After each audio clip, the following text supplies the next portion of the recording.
Nous allons maintenant pouvoir commencer. Je vais passer en revue l'ordre du jour. Donc nous allons avoir deux parties à ce webinaire. D'abord, on va avoir deux orateurs, puis une discussion de panel. Et si nous avons suffisamment de temps, on pourra passer à une séance questions-réponses avec les panélistes. Nous avons un très bon panel aujourd'hui avec des experts législatifs, des décideurs politiques. Pourquoi est-ce qu'on organise ce webinaire? Eh bien, en décembre l'an dernier, la Commission européenne a présenté une communication sur les cycles du carbone durable. Cette communication fait la promotion de l'agriculture carbone pour atteindre les objectifs de neutralité carbone d'ici 2025.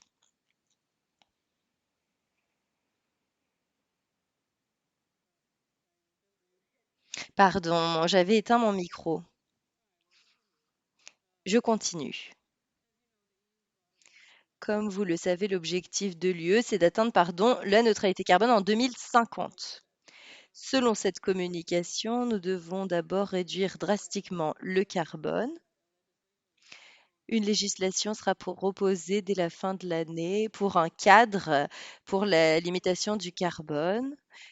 La Commission veut des incitants fiscaux qui viennent de sources publiques ou privées. La Commission veut aussi encourager les initiatives de vente des crédits carbone sur les marchés volontaires.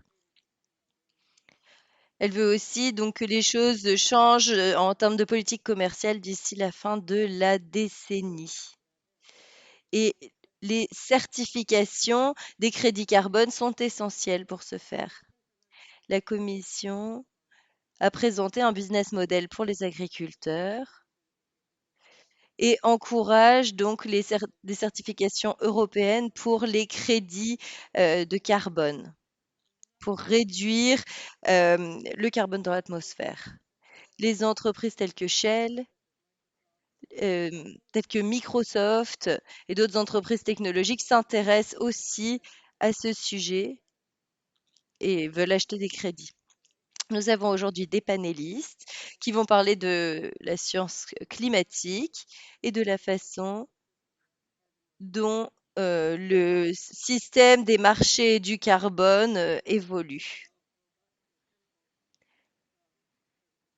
On va se poser la question de savoir si ces certificats sont crédibles, ambitieux et quel serait l'impact d'une stratégie de de compensation, pardon, sur l'agriculture. La Commission considère que les incitants publics sont possibles. Alors, de quoi est-ce que les agriculteurs ont besoin pour encourager cette transition?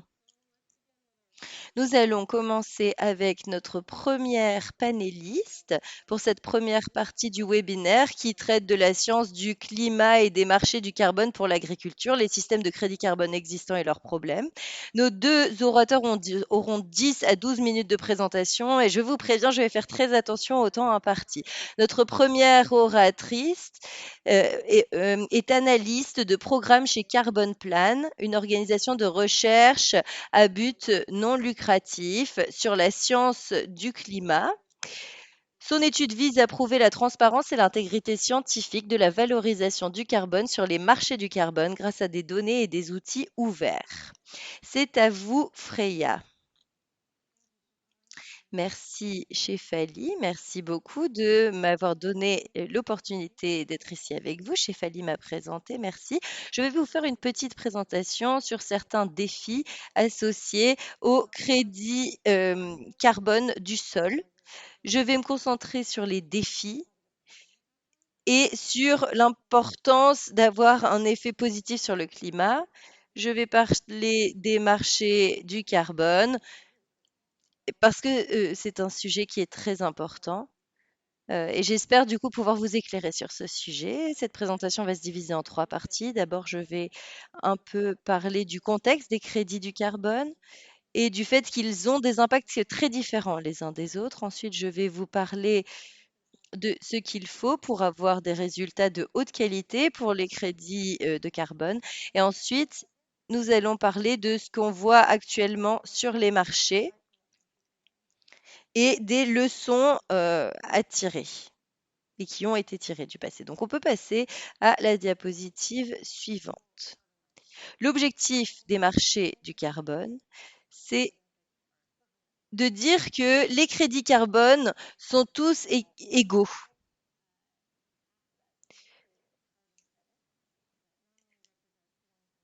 Les crédits carbone représentent tous nominalement une tonne de CO2. C'est ce qu'on veut nous faire croire. Mais ils ne sont pas tous égaux d'un point de vue de leur impact sur le climat.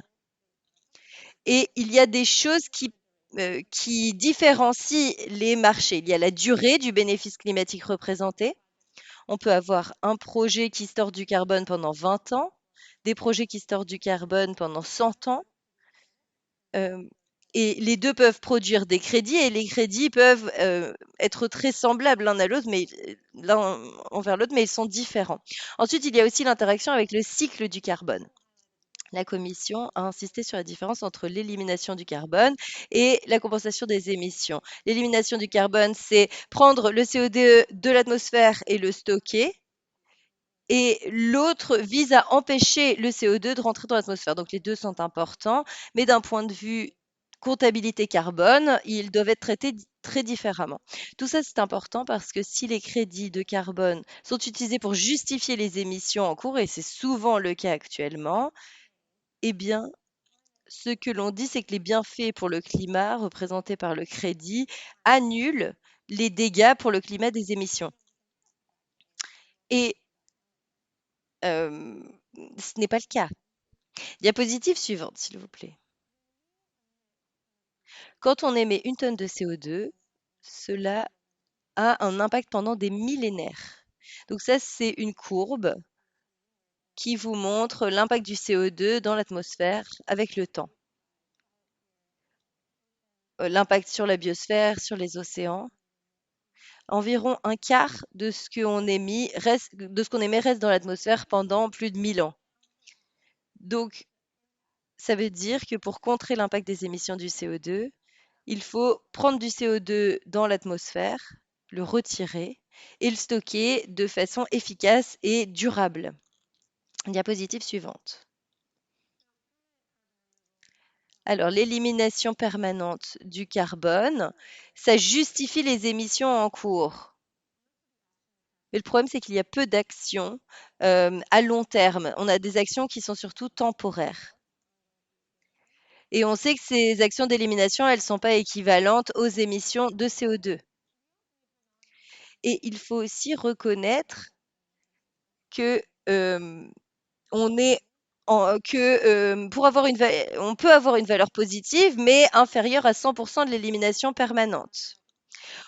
On en a besoin, mais le problème, c'est qu'on manque d'un cadre robuste pour l'évaluation du bénéfice climatique. Une autre chose qui est très importante à savoir, c'est que l'élimination du carbone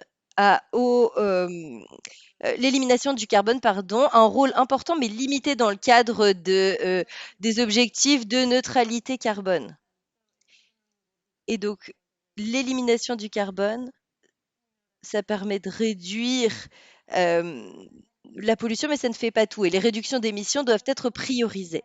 Donc, diapositive suivante, s'il vous plaît. Dans ce contexte, j'aimerais me concentrer sur le carbone du sol plus particulièrement. Alors, qu'est-ce que à quoi l'octroiement de crédit carbone doit ressembler pour être efficace? Eh bien, on a déjà parlé beaucoup de l'aspect permanent, durable, qui est essentiel. Le carbone du sol est lié directement aux facteurs de gestion du sol et des terres. Et souvent, on a des projets qui sont à court terme dans ce domaine, ou alors des projets à long terme, mais avec des risques de problèmes au bout d'un moment. Et donc, il faut vraiment réfléchir à des facteurs basés sur des preuves et qui soient durables. Il faut aussi avoir un MVR rigoureux. Le MVR, c'est un système de mesure, d'évaluation et de contrôle. Pour le carbone du sol, le MRV doit permettre d'avoir des plans rigoureux. Et c'est essentiel parce que le carbone du sol varie grandement euh, avec le temps, en fonction du lieu. Et actuellement, on n'a pas la technologie pour vraiment tout analyser. On doit échantillonner le carbone pour bien comprendre la situation. La troisième qualité, c'est l'additionnalité. L'additionnalité est très importante. Les paiements carbone doivent permettre des changements de comportement qui conduisent à de nouveaux bénéfices climatiques. Et si c'est le cas, eh bien, on parle de crédit additionnel.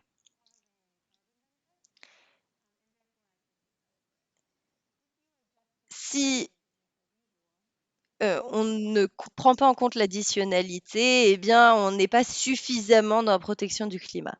C'est très difficile à établir pour les agriculteurs, particulièrement parce qu'on parle de petits paiements carbone au milieu de nombreuses autres décisions financières.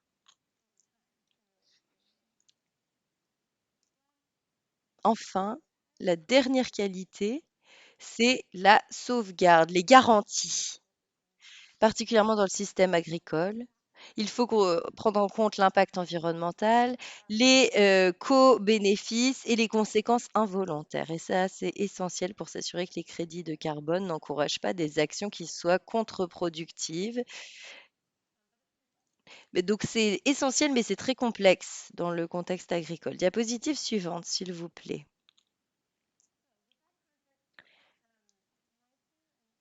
Alors, dans ce contexte, mon équipe et moi-même avons analysé tous les protocoles sur le marché volontaire, le marché du carbone volontaire. Et on a fait quelques conclusions. D'abord, la plupart de ces protocoles ont des durées à court terme, moins de 20 ans. Donc, encore une fois, on a ici des projets d'élimination du carbone à court terme, il faut parler long terme. Deuxièmement, il y a de grandes différences en termes de mesures. Certains protocoles exigent un échantillonnage robuste, d'autres aucun échantillonnage. Ensuite, on a des très faibles normes en termes d'additionnalité, très peu de garanties,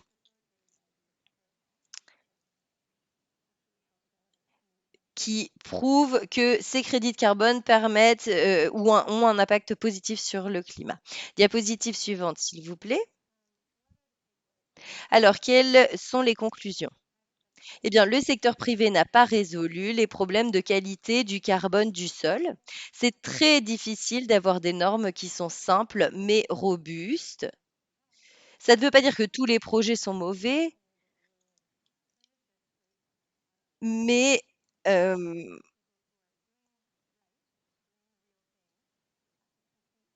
le problème, c'est on a des gens qui font bien les choses et qui doivent être en concurrence en termes de prix avec d'autres qui font moins bien les choses. Deuxièmement,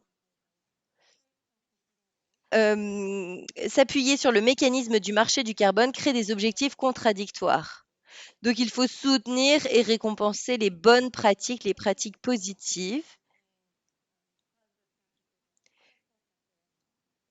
mais donc il faut faire la distinction entre les bonnes attitudes et celles qui sont moins bonnes pour le climat. Et il faut s'assurer qu'on mesure bien les choses, évidemment. Il faut s'assurer que le système dans son ensemble est positif pour le climat. Et il faut aussi gérer le carbone du sol par rapport à des objectifs plus larges. Et il faut se demander si le carbone du sol, c'est quelque chose sur lequel on se concentre, c'est l'élément principal ou un co-bénéfice. Diapositive suivante, s'il vous plaît. Je me réjouis d'entendre vos questions. Encore quelques informations ici, des liens clés, des références. Et je me réjouis d'entendre les autres présentations et les discussions que nous allons avoir. Merci beaucoup. Merci, merci Freya. Notre prochain orateur est Darren Qualman. Il est directeur de la politique et de l'action en matière de crise climatique pour le Syndicat national des agriculteurs au Canada. C'est l'auteur du rapport 2019 S'attaquer aux crises agricoles et aux crises climatiques et du livre de 2019 Civilisation, énergie, critique, alimentation, nature et avenir. Il est agriculteur depuis 2 décennies et il est titulaire du diplôme universitaire en histoire et en biologie et en études politiques. Darren, merci beaucoup.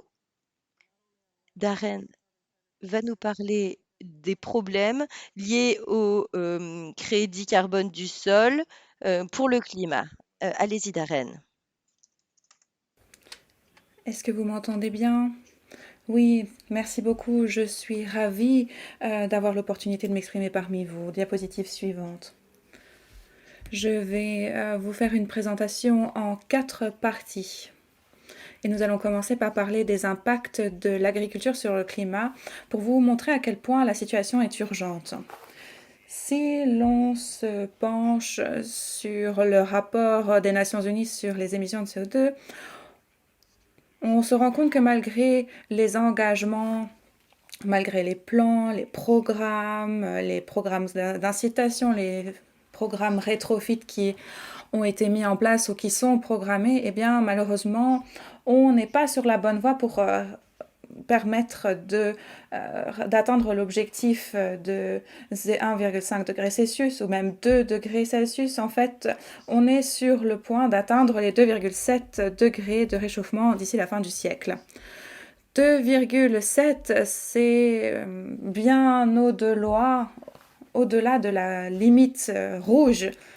Et c'est encore pire pour la région dans laquelle je vis, dans la région très verte du Canada, mais également la plupart des régions européennes et de toutes ces régions du monde qui produisent du monde, parce que les zones côtières et les régions des latitudes nord et l'Australie, ce sont autant de régions qui se réchauffent 2 fois plus vite que la moyenne planétaire. Et par exemple, au Canada, 85% de nos zones de production se réchauffe 2 fois plus vite que la moyenne mondiale, et c'est ce qui fait qu'en fait on est sur la voie d'un réchauffement de 5,4 degrés, ce qui est absolument dramatique. Diapositive suivante. Vous voyez ici une carte de l'intensité de la sécheresse dans les zones agricoles en 2021 au Canada. Et pour ceux qui n'arrivent pas à bien voir la légende, vous pourrez constater que à aucun endroit sur cette carte on a une échelle de normalité. Ça va de anormalement sec à sécheresse exceptionnelle.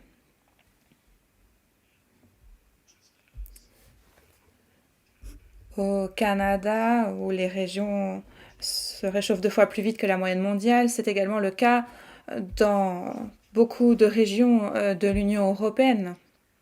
C'est pas simplement une question de savoir si on est à 2,7 degrés. Finalement, de nombreuses régions industrielles et agricoles européennes sont en voie pour un réchauffement de plusieurs degrés, jusqu'à 3 degrés. Le Canada, comme d'autres régions du monde, ont mis en place des programmes d'échange de crédits carbone. On a également un marché volontaire, mais le Canada met en place un marché officiel. Le gouvernement a mis en place un cadre, un règlement en 2021. Et ce cadre a de nombreux problèmes. Effectivement, malheureusement, je vais aller plus loin que ce que disait Freya, c'est que les problèmes ne sont impossibles à résoudre en fait. Je l'ai étudié vraiment dans tous les sens, et les problèmes créés par ces programmes d'échange de crédit carbone sont impossibles à résoudre.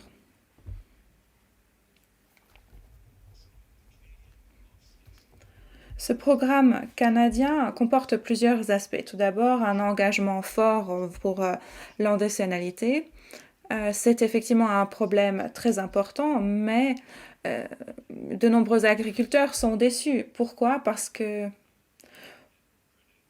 pour de nombreux agriculteurs, eh bien, ils espéreraient avoir des crédits, et bien malheureusement, ils ne font pas l'objet de compensation. Cet accord s'intéresse fortement à la permanence, mais la permanence se limite à 100 ans. Et c'est à la fois trop court et trop long. Comme Freya l'a dit, c'est trop court parce que les émissions de CO2 sont permanentes, et c'est trop long parce qu'il y a des vrais problèmes de lock-in et de responsabilité. L'Union européenne envisage une période de 10 à 20 ans, mais ça crée encore plus d'incertitudes sur d'éventuels bénéfices pour le climat. Diapositive suivante. Donc il y a de vrais problèmes et des problèmes impossibles à résoudre. 100 ans de surveillance et de rapport, c'est ce qui est prévu dans le programme et le modèle de compensation canadien. Eh bien, ça nous interroge. Qui sera responsable de cette surveillance et de ce reporting de 100 ans? Parce que les entreprises qui créent ces programmes et ces projets ne seront plus là dans 100 ans. Elles vont disparaître dans quelques dizaines d'années, et ce seront les agriculteurs qui seront responsables. La législation est très claire. Si la surveillance et les rapports cessent, eh bien, il y aura quelqu'un qui devra prendre la responsabilité. Et nous, on dit que ça ne doit pas être les agriculteurs. Il y a aussi également la question des mesures. On a eu une étude avec des prises de mesures très sérieuses au cours des 25 dernières années, et on a constaté des variations improbantes. Même en prenant de nombreux échantillons, eh bien, les données sont assez peu lisibles, et finalement, deux champs l'un à côté de l'autre vont présenter des évolutions de carbone complètement différents. Il y aura des champs qui vont peut-être gagner des crédits carbone lorsque le temps est favorable, et va perdre du temps et émettre du carbone l'année suivante lorsque le temps sera moins clément. Et donc, c'est très très difficile, et malheureusement on se repose beaucoup sur des modèles mais pas sur la réalité. Ensuite, il y a le problème du lock-in. Est-ce que c'est pour 20 ans, 100 ans? Est-ce qu'on veut vraiment ancrer dans le marbre des meilleures pratiques qui auront peut-être 20 ans ou 100 ans? C'est comme si on se demandait si on se reposait sur des pratiques qui dataient de 1920, par exemple. Il y a également la question de la responsabilité à long terme. Pour l'instant, on ne sait pas exactement comment ça va se passer. Si un agriculteur vend un crédit quand le marché est au plus bas, et si ils ont ensuite besoin de racheter un crédit, comment ça se passe? La volatilité et l'instabilité du marché est très très problématique. Ensuite, la science nous dit et nous explique que si on fait notre maximum, si des agriculteurs font leur maximum pour séquestrer du carbone, eh bien malheureusement le réchauffement climatique va libérer du carbone de ces sols. L'activité biologique et la respiration des organismes dans les sols va augmenter, et ça veut dire qu'il y aura beaucoup plus de production de carbone. Donc, ce n'est pas parce qu'on fait de notre mieux que la situation sera viable. Ce qui est très très important, c'est de comprendre qu'il est impossible d'atteindre les zéros nets par la séquestration des sols. Et je vais le répéter encore une fois, c'est impossible. La séquestration du carbone dans les sols est assez faible dans l'agriculture. Vous voyez ici un graphique des émissions de CO2 de l'agriculture. C'est un rapport que nous publions aujourd'hui. Il s'agit du graphique le plus détaillé en matière d'émissions de gaz à effet de serre. Et petit aparté, j'aimerais beaucoup créer un graphique pour les États-Unis ou l'Union européenne. Donc, s'il y a des organisations qui souhaitent s'associer à ce travail, Nous avons passé beaucoup de temps à réfléchir à comment modéliser tout ça et nous aimerions beaucoup nous y intéresser. Donc ça, c'est un graphique pour le Canada. Et j'aimerais vous faire remarquer que la ligne du haut est à tendance croissante. Elle est très haute. Et la ligne pointillée rouge, elle, en bas, est l'ensemble de la séquestration carbone des sols dans l'agriculture canadienne. Au Canada, les émissions atteignent 84 millions de tonnes par an et le piégeage agricole n'est que de 6 millions de tonnes. Donc la séquestration du carbone par les sols pourrait compenser, j'utilise compenser avec des guillemets, pour environ 7% des émissions agricoles, mais ça représente seulement 1% des émissions canadiennes. La séquestration va bientôt atteindre ses limites, va bientôt arriver à saturation, et les taux de séquestration sont plutôt en baisse, voire proches de zéro. On arrive à un certain équilibre, et puis ensuite on est à un point de saturation. Et donc, ce que l'on va pouvoir absorber dans les sols va finalement être relâché dans l'air. Donc, c'est une solution assez limitée. Et au Canada, on a déjà atteint ces limites et les taux de séquestration du carbone sont en pleine chute. Donc, la capacité de compensation des sols agricoles au Canada ou à l'Union européenne est assez limitée. C'est pour ça que je vous disais donc que c'était des problèmes impossibles à résoudre. Et les sols agricoles ne peuvent pas vraiment contribuer au zéro net. Diapositive suivante. Vous voyez que la ligne du haut va vers le haut. On part du principe que les agriculteurs vont être des vendeurs de crédits de compensation et pourquoi pas aussi des acheteurs. Et c'est quelque chose qui doit vraiment intéresser les agriculteurs. La ligne pointillée en rouge montre que les agriculteurs séquestrent environ 6 millions de tonnes d'équivalent CO2. Mais ils émettent 84 millions de tonnes de CO2 équivalent. Au Canada, comme dans d'autres pays, personne ne demande aux agriculteurs de payer des taxes carbone ou d'acheter des crédits carbone. Mais si c'était le cas, eh bien, il va bien falloir être prudent et les agriculteurs seront probablement des acheteurs et non pas des vendeurs de crédits carbone. Donc, les agriculteurs vont devoir être très, très, très prudents et surveiller la situation de près. Les émissions sont toujours en hausse dans l'agriculture. Au Canada, on utilise énormément d'engrais. L'utilisation d'engrais a été multipliée par 2 depuis les années 90 et c'est un contributeur important de protoxyde d'azote et de gaz à effet de serre, à savoir 300 fois plus nocif que le CO2. Pour conclure, Freya en a déjà un petit peu parlé, elle a parlé des défis, mais moi j'ajouterais que ces défis sont impossibles à surmonter.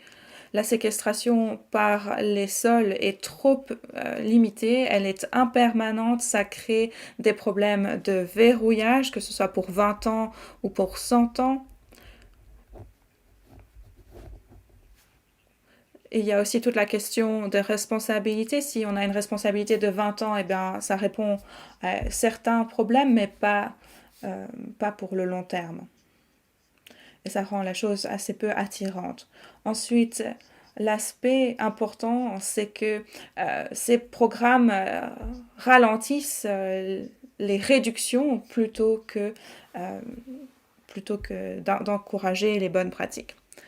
Voilà, c'en est tout pour ma présentation. Il y a 2 rapports de la NFU, Tackling the Farm Crisis et le rapport Imagine If, qui sont 2 rapports qui apportent des solutions concrètes des solutions concrètes à ces problèmes et qui sont bien meilleures que ces programmes de compensation.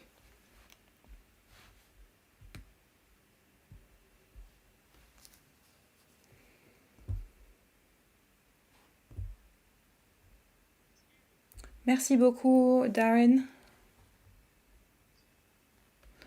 Voilà, je voulais juste rallumer ma vidéo. Nos orateurs ont respecté leur temps de parole, donc je n'ai eu besoin d'interrompre personne. La première partie de ce rapport et de ce webinaire souligne le fait que en fait, ces marchés carbone vont à l'encontre de nos ambitions climatiques, de véritable retrait carbone, de véritable action climatique. Et nos deux orateurs nous ont bien montré que ce n'était pas des solutions viables pour les agriculteurs non plus. Je vais maintenant passer la parole à nos panélistes pour aborder certaines de ces questions.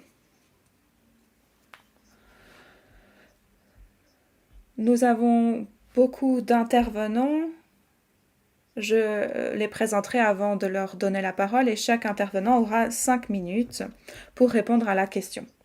Notre premier panéliste est John Pecht, c'est le directeur général de Family Farm Defender aux États-Unis depuis plus de 20 ans.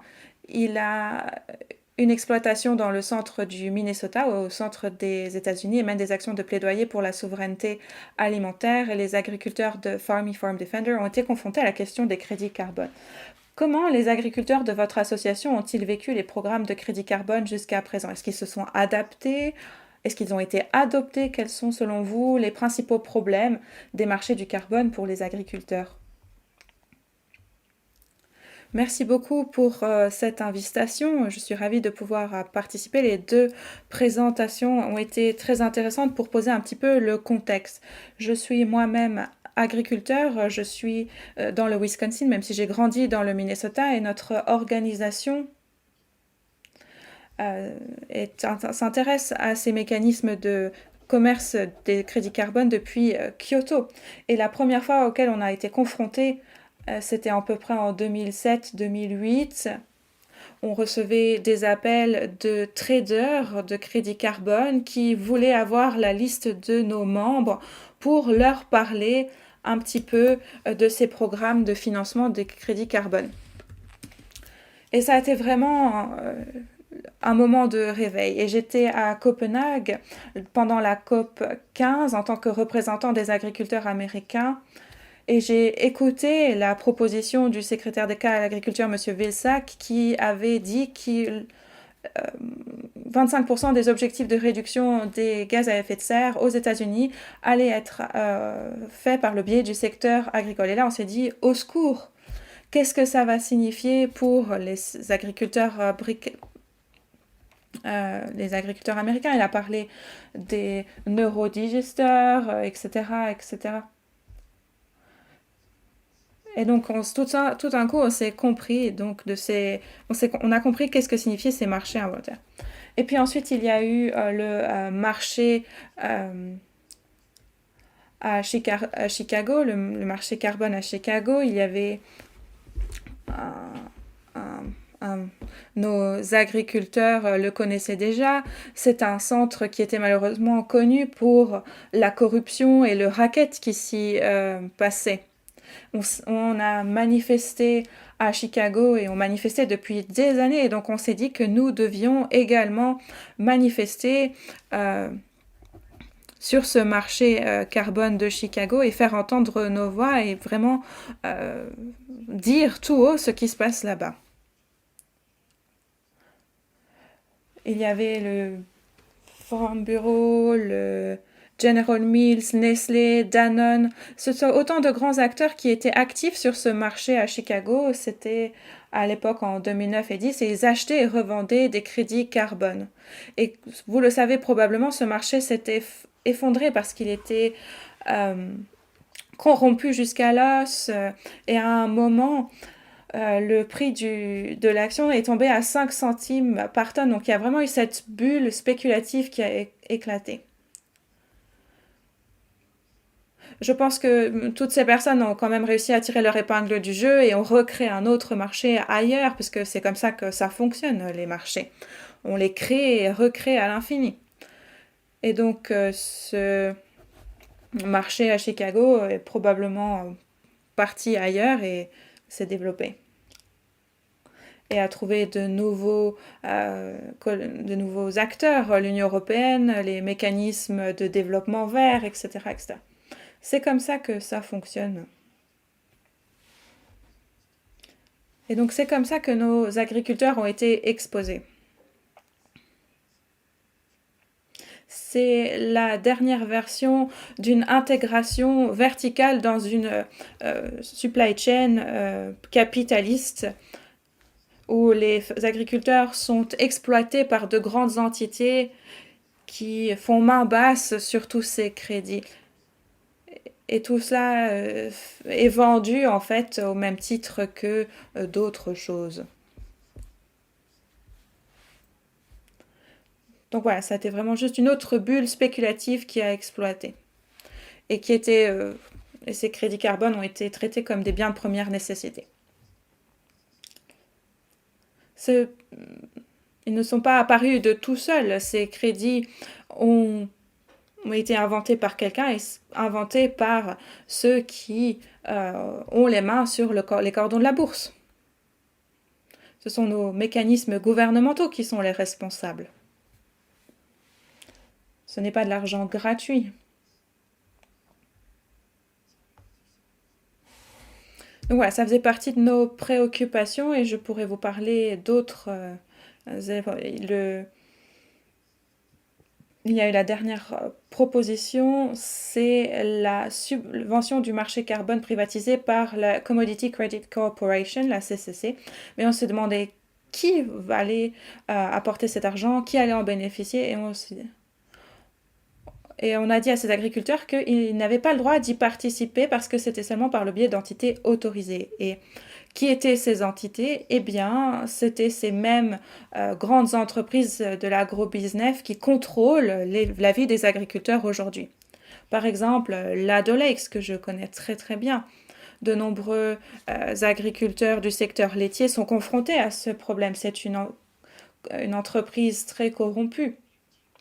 Et cette entreprise, c'est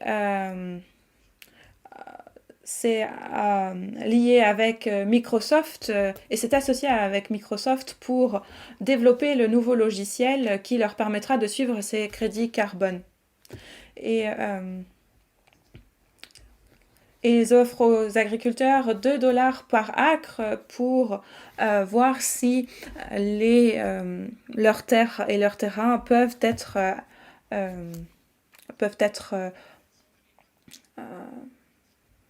candidats à ces crédits carbone. Ensuite, eh bien, il y a tout l'aspect d'accaparement des terres. Les agriculteurs ont été vraiment les victimes de tout un tas de manipulations. Et les agriculteurs de nos associations sont ceux qui ne sont pas ceux à l'origine du changement climatique, c'est ceux qui ont eu toujours les meilleures pratiques depuis le début. Mais malheureusement, c'est ceux qui sont pénalisés parce qu'ils ne produisent pas d'additionnalité. Comment produire des additionnalités? Ce n'est qu'un changement le point de vue. Il faut donner l'opportunité aux agriculteurs de participer. Voilà, ça faisait partie. Merci beaucoup. Les agriculteurs, en effet, ne font pas partie de l'équation et malheureusement, et évidemment, on veut des additionnalités, mais est-ce que c'est la bonne approche pour la transition que l'on souhaite? Je vais maintenant vous présenter mon collègue Ben Lilliston qui va nous parler de ces questions. Il est directeur des stratégies rurales et du changement climatique à l'Institut pour l'agriculture et la politique agricole. Il travaille avec des partenaires nationaux et internationaux du Midwest pour mettre en place un cadre politique permettant une transition équitable pour les agriculteurs et les communautés rurales en réponse aux questions climatiques. Ben, pour revenir sur ce dont John nous a parlé, quelle a été la réponse des groupes de l'agroalimentaire en ce qui concerne les crédits de carbone et quelles en sont les raisons? Oui, je vais rebondir sur ce que John a dit. Il y a beaucoup de scepticisme, je pense, et il y a beaucoup de raisons qui expliquent ce scepticisme. D'abord, le fait que les marchés du carbone volontaire ne payent pas beaucoup actuellement. Et donc, vous entendrez régulièrement que ça ne paye pas suffisamment bien pour couvrir les coûts et pour qu'il y ait des changements supplémentaires. Donc les agriculteurs veulent faire ces changements, mais ça n'a rien à voir avec les sous qu'ils reçoivent. Et aux États-Unis, pour vous donner un peu de contexte, actuellement, on a des marchés carbone volontaires qui imposent leurs propres règles. Donc, c'est un peu un système de cow-boy où chaque protocole est très différent l'un de l'autre et c'est très difficile pour les agriculteurs de bien comprendre ces protocoles. On a un protocole standardisé, mais qui est très peu utilisé et qui n'est pas accessible aux agriculteurs. Donc, eux se tournent vers des marchés du carbone qui sont privés. Certaines de ces entreprises, John en a parlé, Landalix par exemple, euh, proposent et imposent leur propre système. Donc, c'est très difficile à comprendre et ça ne paye pas suffisamment. Donc, c'est ça, si on veut encourager le changement, il faut, il faut payer mieux et comme John et Darren l'ont dit, les agriculteurs qui font ça depuis longtemps ne sont pas récompensés. Les agriculteurs qui défendent l'agriculture biologique, qui ont de bonnes pratiques, qui séquestrent le carbone, qui le font depuis des décennies parfois, ne sont pas récompensés, ils ne sont pas reconnus et ça, ce n'est pas normal et la façon dont les choses sont organisées, fait que, on a par exemple, on récompense des agriculteurs qui ont une agriculture beaucoup plus industrielle et moins respectueuse de l'environnement. Donc il y a beaucoup de critiques, à ce sujet. Les agrégateurs de marché, les développeurs de projets, hem cherchent uniquement des exploitations de grande taille. Ça ne vaut pas le coup pour eux de travailler avec des petites exploitations. Donc ça, c'est aussi une autre inquiétude, un autre problème, et ça crée évidemment d'autres incitants financiers pour travailler avec des grosses exploitations, ce qui est un vrai problème aux États-Unis et je sais dans d'autres régions du monde également. Une autre inquiétude qu'on entend beaucoup, c'est que dans différentes parties du pays, on a différents types de sols et donc, on séquestre le carbone à différents rythmes. Et même au sein d'États, par exemple, le Minnesota, il y a des régions qui ont des sols très différents les uns des autres. Donc, les agriculteurs peuvent faire certaines choses en fonction de leur sol, d'autres beaucoup moins. Euh, donc voilà, ça dépend vraiment de la région du pays. Et très souvent, donc cela ne concerne que les exploitations de grande échelle. Je pense qu'un autre problème, on en a parlé, c'est comment, hem, hem, comment verrouiller la terre pendant un certain temps, alors qu'on parle de choses qui sont très volatiles. Et quel serait l'impact d'un feu de forêt ou d'une inondation ou d'autres, événements climatiques extrêmes? Il y a beaucoup d'incertitudes, à ces sujets. Et puis, il y a aussi la quantité de données que les agriculteurs doivent fournir aux développeurs de projets pour pouvoir avancer. Ça, c'est aussi une autre inquiétude. Il y a beaucoup d'informations, de données. Hem, Ça veut dire que les développeurs de projets ont accès à toutes vos opérations, et ça, c'est quelque chose qui ne plaît pas aux agriculteurs et surtout si en plus ils ne sont pas suffisamment rémunérés. Mais il y a aussi un manque de confiance envers ces entreprises et on ne sait pas qui profite vraiment du système. Beaucoup de nos collègues aux États-Unis veulent vraiment qu'il y ait plus de programmes de conservation. On pense que c'est une meilleure façon d'encourager à de bonnes pratiques, qui soutiennent la protection de la santé des sols, qui sont plus résilientes. Et on encourage vraiment à étendre ces programmes qui sont très populaires chez les agriculteurs. Mais parfois, il n'y a pas suffisamment de ressources disponibles. Donc voilà, ça, c'est une des priorités dans le débat. C'est comment est-ce qu'on peut encourager les agriculteurs et quelle est la meilleure façon de le faire. Et il faut le faire en étendant grandement les programmes de conservation. Merci. Merci beaucoup, Ben. Donc, les programmes de conservation sont des programmes qui sont financés publiquement aux États-Unis. Nous allons maintenant passer à nos panélistes européens et je sais que c'est une des inquiétudes dont John nous a parlé également. Est-ce que les marchés carbone vont être remplacés par des incitants publics? Je vais maintenant donner la parole à Myrto Tilianaki, qui est responsable de la justice climatique et de la défense de l'alimentation pour l'ONG française CCFD Terre Solidaire. Son travail se concentre sur les questions climatiques liées aux droits fonciers et humains. Avant de rejoindre le CCFD, elle a travaillé dans le domaine du plaidoyer de la communication chez Human Rights Watch, Royaume-Uni. Myrto, on parle beaucoup du label bas carbone. Et dans le cadre de la présidence de l'Union européenne, la France promeut activement ce modèle comme modèle d'agriculture carbone. Vous vous êtes intéressé à ce modèle en détail. Qu'est-ce que vous avez examiné jusqu'à présent? Et selon vous, quelles sont les erreurs à ne pas répéter au niveau européen? Merci beaucoup, Chefali. Oui, en effet, la présidence française du Conseil de l'UE promeut activement le label bas carbone comme un modèle qui devrait être exporté au niveau européen. Il y a un certain nombre de limites au label bas carbone en France. Je ne vais pas toutes les passer en revue aujourd'hui, mais je vais partager avec vous une analyse détaillée que nous avons faite avec d'autres ONG françaises, qui se concentre sur la méthodologie dans le secteur agricole. Mais pour la discussion d'aujourd'hui, j'aimerais me concentrer sur deux points principaux. D'abord, le label bas carbone ne parvient pas à réduire les émissions de gaz à effet de serre pour un certain nombre de raisons. D'abord, le label ne fait pas de distinction entre les réductions d'émissions et les absorptions. Comme cela a été dit par les précédents panélistes, ce sont deux choses très différentes, deux réalités très différentes.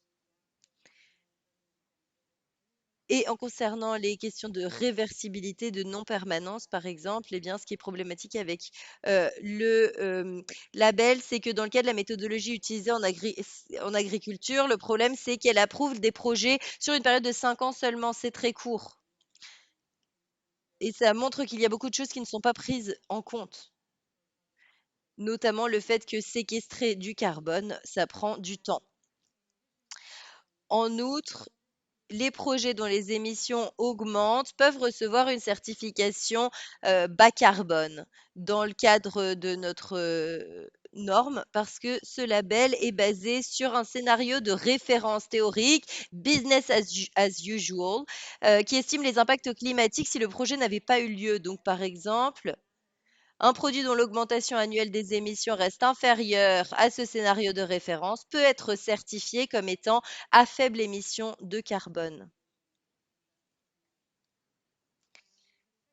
Le deuxième point sur lequel j'aimerais insister aujourd'hui, c'est que la méthodologie utilisée dans l'agriculture n'entraîne pas de changement systématique dans le secteur parce que il y a deux raisons principales.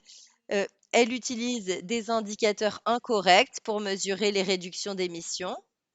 Elle utilise le point de l'intensité carbone, qui est basé sur des quantités d'émissions de gaz à effet de serre par unité de production, c'est-à-dire des émissions, par exemple, pour 1 litre de lait ou 1 kilo de viande. Et donc, une réduction de l'intensité du carbone ne signifie pas une réduction des émissions globales de gaz à effet de serre, et particulièrement si la réduction augmente. Et deuxièmement, un deuxième point sur lequel je voulais insister, sur cette matrice de l'intensité carbone, c'est qu'elle favorise euh, également les exploitations les plus intensives et elle pénalise les exploitations de petite taille. Et pour vous donner un exemple, par exemple, de comment ça fonctionne dans le contexte du label bas carbone, imaginons qu'on a deux exploitations agricoles avec les mêmes émissions, mais une qui produit 2 litres de lait et l'autre 3 litres. Eh bien, si on s'intéresse à la matrice en termes d'intensité carbone, on voit que la deuxième ferme est plus basse. Et la première, les émissions sont plus basses, mais la deuxième produit plus. Donc, le label bas carbone certifierait la deuxième ferme, mais pas la première parce qu'elle ne remplit pas les critères en matière d'intensité carbone. Donc, ça, c'est problématique et ça fait écho à des choses qui ont été dites auparavant, le fait que ce label ne contribue pas à l'effort climatique de la France. Donc, pour conclure et très brièvement, le label bas carbone, en l'état, ne contribue pas à l'effort climatique en France. En plus, il risque d'être utilisé comme un instrument de greenwashing et qui aurait des impacts négatifs sur le climat. Et enfin, il retarde aussi la transformation tant attendue de nos systèmes de production agricole. Donc, je pense que ce label, sous cette forme, ne devrait pas être reproduit au niveau européen. Merci. Merci, Myrto. Oui, ce label est promu avec beaucoup d'enthousiasme, donc c'est très important de bien comprendre ce qu'il se passe. Mon prochain orateur et Tatila Sox, c'est un jeune paysan du centre de la Transylvanie, en Roumanie. Il est président d'une association nationale éco-ruraliste des paysans agricoles qui compte actuellement 1700 agriculteurs. Éco-ruraliste se concentre sur le développement de la capacité des paysans, des agriculteurs à se défendre collectivement contre les actions injustes et inégalitaires des entreprises et des gouvernements. Il est également membre du comité de coordination de CVC, la Via Campesina, et travaille actuellement sur les questions relatives à l'agroécologie des terres et aux politiques publiques. En tant qu'agriculteur européen, quelles sont vos préoccupations concernant le projet de la Commission européenne de certifier les crédits de carbone agricoles basés sur le sol? Et dans quel type de soutien les agriculteurs comme vous ont-ils besoin pour gérer une exploitation agricole économiquement viable? Merci, merci beaucoup, merci de m'avoir invité. Comme vous l'avez dit, je suis un jeune agriculteur de Transylvanie et j'essaye d'obtenir des terres. Je n'en ai pas beaucoup, j'en ai besoin d'un peu plus et c'est déjà difficile dans ma région de trouver des terres disponibles. Pas seulement d'y avoir accès, mais de les travailler. Et ce principe de crédit carbone, d'agriculture carbone, eh bien, c'est quelque chose qui fait encore davantage pression sur moi en tant que petit agriculteur. On a déjà dit beaucoup de choses, mais je voulais insister sur quelques éléments. Au sein de la Via Campesina, nous faisons la promotion de l'écologie au sein de écologie. Nous donc pratiquons l'agroécologie et ce faisant, nous répondons déjà aux problèmes liés à la crise climatique. On séquestre déjà du carbone, on travaille déjà avec la nature et pas contre la nature, avec la biodiversité et pas contre la biodiversité. Donc pour nous, ce qui est important également en tant qu'agriculteur, c'est l'autonomie.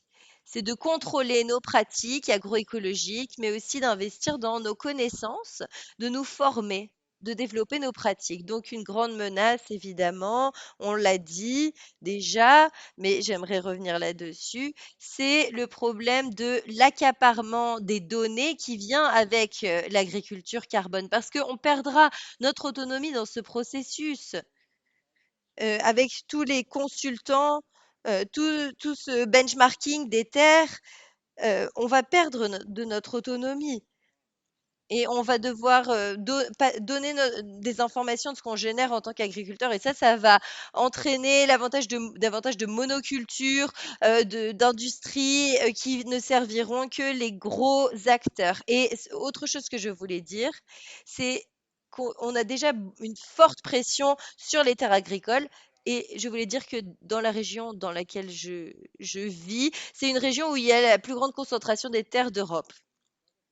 Et ça a déjà lieu à cause de la spéculation des grandes entreprises dans l'agriculture, mais aussi de d'autres entreprises qui investissent dans la terre, des banques, des fonds financiers, des fonds d'investissement euh, du monde entier. Ils investissent dans les terres agricoles et donc ils limitent mon droit à la terre en tant qu'agriculteur et il limite aussi, mes biens de subsistance et mes chances d'avoir, des prix justes et c'est un gros problème en Roumanie pour 40 000 hectares de terre.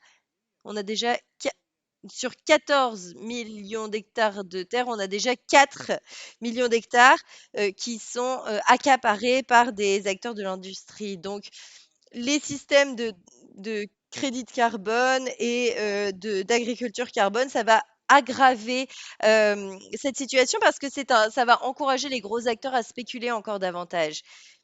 Et nous travaillons déjà avec la nature, mais eux ne la respectent pas et c'est eux qui vont essayer d'accaparer davantage de terres pour bénéficier de ces systèmes de crédit cette agriculture carbone. Donc, nous, on fait déjà les 2 et on n'est pas du tout reconnus. Et la PAC finance la concentration de terres avec des fonds publics, des modèles d'investissement régionaux. Elle finance, des productions. Donc la CAP, en fait, a manqué son objectif. C'est une opportunité manquée, alors que la CAP, pourtant, c'est une politique publique, c'est un outil public. Vous vous rendez compte à quel point c'est dangereux d'avoir ces systèmes de paiement avec des partenariats privés et publics où les agriculteurs deviennent du jour au lendemain dépendants des grands acteurs. Donc ça, évidemment, c'est très dangereux pour le système agricole. Euh, Et ça va réduire le nombre d'agriculteurs en Europe, ça ne va pas l'augmenter. Et ce qu'on veut, c'est plus d'exploitation et pas moins d'exploitation. Donc évidemment, c'est très important pour nous et il nous faut une meilleure PAC.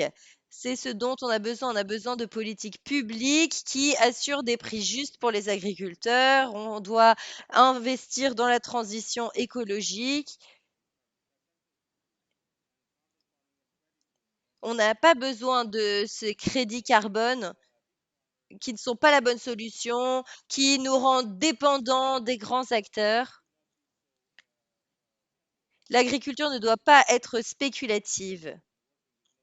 L'agriculture, c'est travailler avec la nature, créer des produits alimentaires. Et donc, on a besoin d'une transition écologique et des millions de gens participent déjà à cette transition. Et on ne peut pas attendre de l'UE qu'elle promeuve des pratiques agricoles isolées, avec certains agriculteurs qui choisissent certaines méthodes et d'autres. Non, il faut quelque chose de standardisé. Donc, pour conclure, je pense que c'est très dangereux pour l'autonomie de nos agriculteurs. Ça entraîne un accaparement des terres, un accaparement des données, et comme je l'ai dit, ces données ne seront utilisées que pour servir ces grands acteurs. Et donc, il faut des réformes. Il faut réformer les politiques. Il faut réformer la PAC pour répondre aux crises. C'est une vraie crise. Et ce qui est important aussi, c'est de récompenser les agriculteurs qui participent déjà aux bonnes pratiques de réduction des émissions de CO2. Attila, je vais vous demander de vous arrêter. Oui, je m'arrête là. Merci beaucoup. Je voulais juste dire que avec la Via Campesina, nous avons publié aujourd'hui un rapport sur l'agriculture carbone. Et j'aimerais juste attirer votre attention là-dessus. Vous y trouverez notre approche systémique et toute notre analyse de la situation. Merci beaucoup. Je me réjouis de notre conversation. Merci.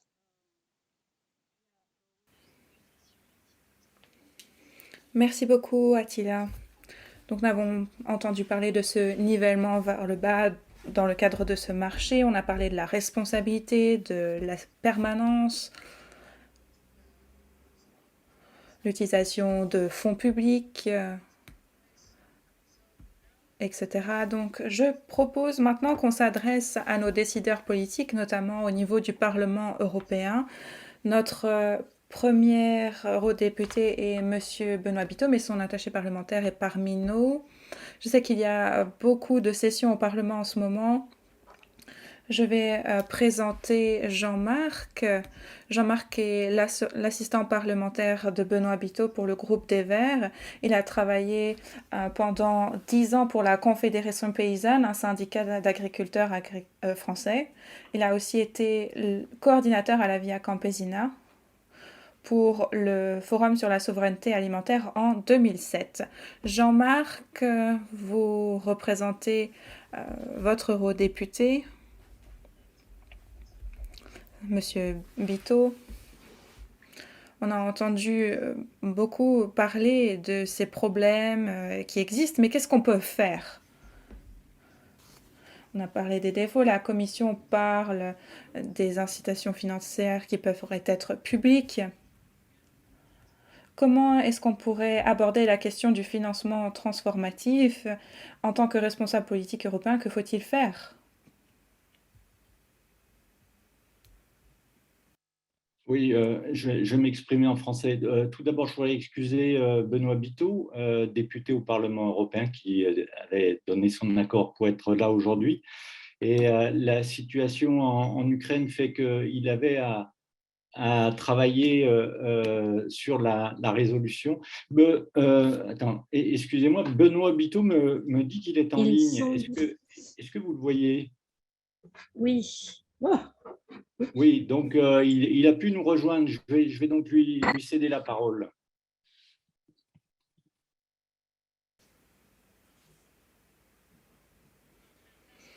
Fantastique, vous êtes juste à temps, Monsieur Biteau.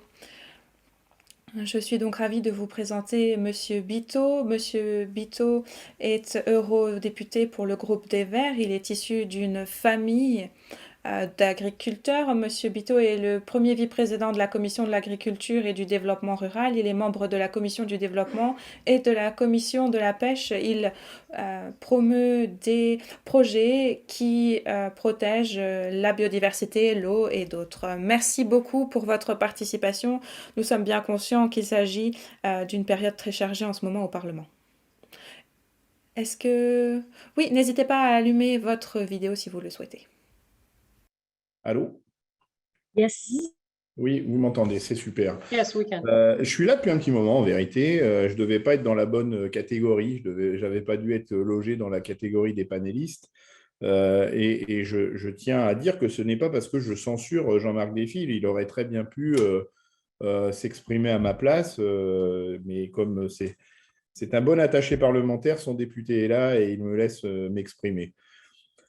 Effectivement, je souhaitais être avec vous pour évoquer le système du carbone farming qui est imaginé par la Commission, qu'ils osent appeler cycle du carbone durable, en considérant qu'effectivement l'agriculture peut être un acteur de la séquestration du gaz à effet de serre et personne ne peut le contester. Nous devons toutefois commencer, à mon avis, par faire en sorte que l'agriculture réduise ces gaz à effet de serre. Ça doit être la première étape si on veut véritablement être efficace sur le sujet du carbone.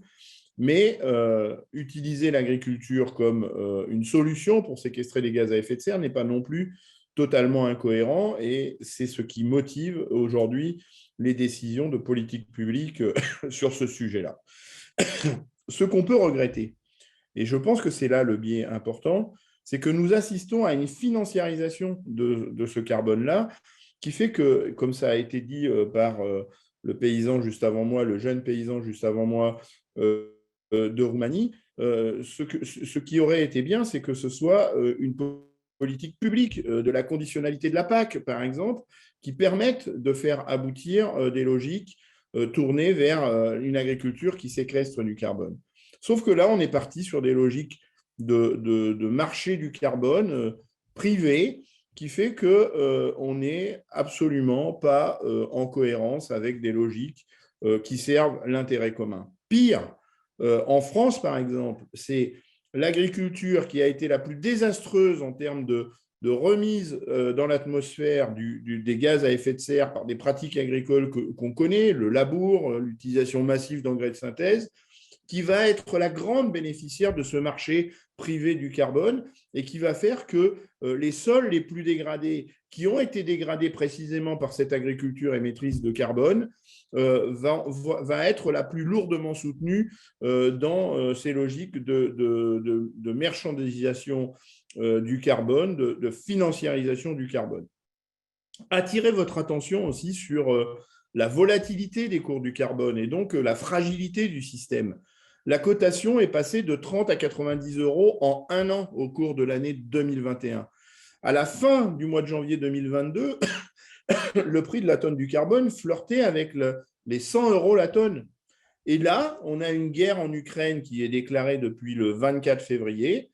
Et là, on voit à nouveau le prix de la tonne du carbone s'effondrer et perdre 50% de sa valeur pour atteindre environ 75 euros. Donc, on voit bien la vulnérabilité de ce système-là qui montre toutes les limites d'un système libéral autour du marché carbone, qui montre également les faiblesses de cette logique qui financiarise le carbone. Donc, je pense que nous devons sortir des logiques imaginées par les lobbyistes du COPA-COGECA qui influencent sévèrement la Commission sur ce sujet-là, faire en sorte qu'on associe des enjeux forts autour du développement agricole de demain, que ce soit le climat, la biodiversité, et faire en sorte que ce soit par le biais de la politique agricole commune, une conditionnalité de ces aides-là qui ferait que tous les agriculteurs pourraient avoir accès à ces logiques-là, pas seulement ceux qui ont été les plus désastreux ces dernières décennies par rapport au climat, et qui permettraient également de rémunérer ceux qui, depuis des décennies, font bien, ceux qui ont justement préservé le climat par des choix agronomiques qui montrent toute leur importance aujourd'hui. Donc, en vérité, c'est presque manichéen. Il y a une agriculture productiviste dont on connaît tous les défauts. On voit une nouvelle étape avec ces défauts-là. Il faut en sortir et accompagner une agriculture résiliente, une agriculture qui se met au service du climat, au service de la biodiversité, au service de la souveraineté alimentaire. Et les gens de Via Campesina feront le lien assez facilement avec cette agriculture qui séquestre du carbone et la souveraineté alimentaire, pour éviter que l'agriculture du XXe siècle, avec tous ces désastres, continue d'hypothéquer l'avenir des générations futures. Donc c'est ça l'enjeu, et le carbon farming doit être tourné vers ces logiques-là, plutôt que vers des logiques financières et mercantiles, comme ils ont l'habitude de le faire avec les denrées alimentaires. Voilà, je vous remercie de votre attention, j'espère que j'ai été suffisamment clair.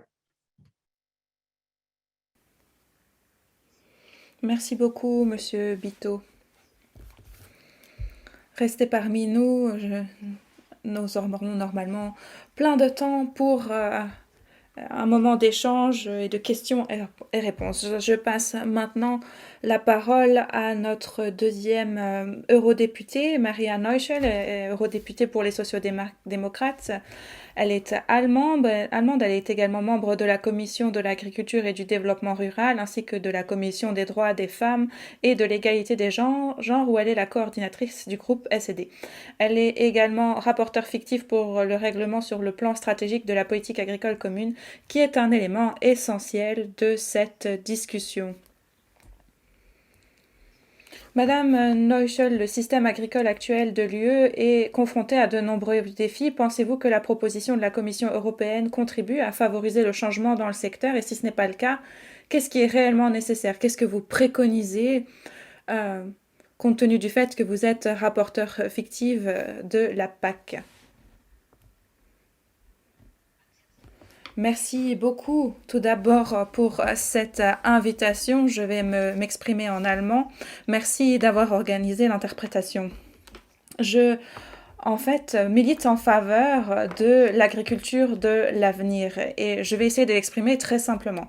Un agriculteur produit quelque chose que l'on va consommer, c'est le produit. C'est ce qui remplit le portefeuille de l'agriculteur, mais on veut aussi une agriculture multifonctionnelle et qui apporte plus que juste un produit de consommation. L'agriculture peut être au service de l'agriculture, de la biodiversité, etc. On parle beaucoup de cette agriculture pluridisciplinaire. Et on parle aussi de cette agriculture qui propose des services écologiques. Et ça s'intègre, le sujet d'aujourd'hui s'intègre dans cette discussion. Et l'objectif, c'est donc de réduire les émissions de gaz à effet de serre et de capturer le CO2. Donc on parle vraiment d'une méthode. Et quand on parle d'une méthode, eh bien il faut être très clair, c'est important d'avoir de la formation et d'un changement de perspective. On a besoin d'une transformation dans l'agriculture. On doit réduire les émissions de CO2 et les gaz à effet de serre. Et ensuite, il faut vraiment former nos agriculteurs. C'est très très important d'avoir ce changement de perspective et pas simplement proposer un produit, de la viande, du lait, des œufs, mais également proposer d'autres services, des services qui protègent la biodiversité, qui peut permettre de capter du carbone par exemple. Et c'est cette agriculture-là que je défends. La Commission a fait une proposition et ce modèle proposé par la Commission n'est pas bénéfique à notre approche.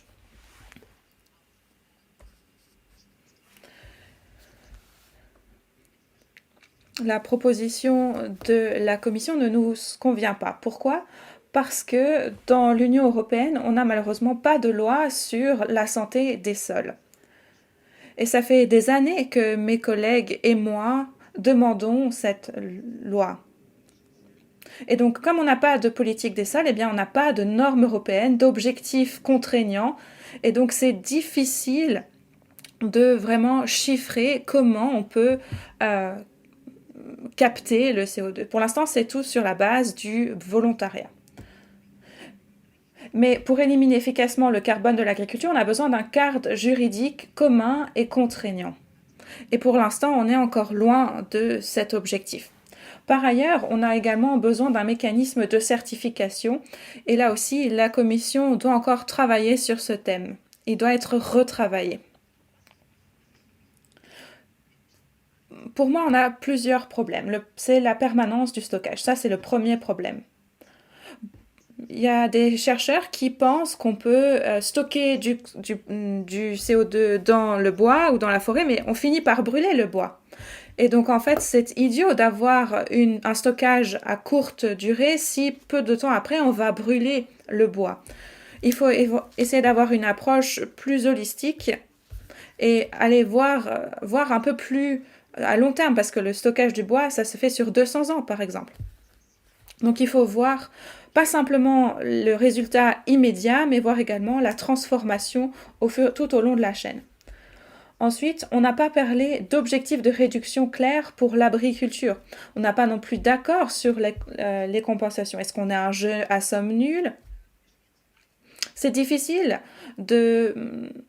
d'avoir une solution qui intègre tout le monde et qui implique tout le monde. On a besoin d'une distinction entre les différentes qualités des crédits.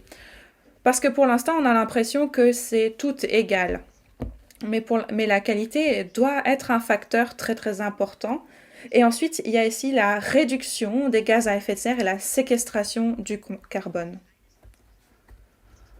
Pour moi, la Commission européenne doit vraiment s'intéresser aux plans de stratégie des États membres. Elle doit les évaluer. Parce que ces stratégies des États membres ont ces programmes d'écosystème pour voir un peu comment séquestrer le carbone, etc., etc. Et donc nous, ce que l'on veut, c'est que la Commission européenne valide ou non ces plans stratégiques et qu'elle dise à tel ou tel État membre, ben ça c'est ok, ça c'est pas ok, ici tu dois être plus ambitieux, etc. Et malheureusement, aujourd'hui, on n'en est pas à cette situation-là. On a plutôt l'impression que ces plans stratégiques sont plutôt une case à cocher dans la paperasse. Et pourtant, ça doit faire l'objet d'une attention importante. Il faut que ces plans stratégiques protègent davantage les terres et l'environnement. Et il faut également avoir des bonnes incitations financières pour de bonnes mesures, parce que l'agriculture carbone peut encore être un succès pour la biodiversité, les écosystèmes, les agriculteurs, la forêt, etc. Mais on a encore du pain sur la planche. Alors, je pense que oui, là, il n'y en a pas d'autre solution. L'agriculture doit réduire ses émissions de gaz à effet de serre.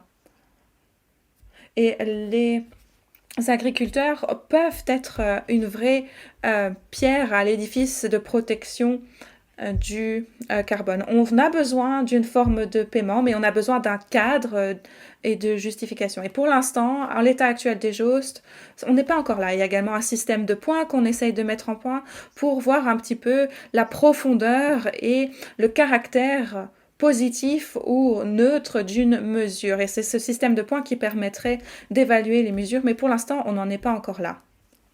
Le modèle de la Commission à l'heure actuelle ne nous satisfait pas.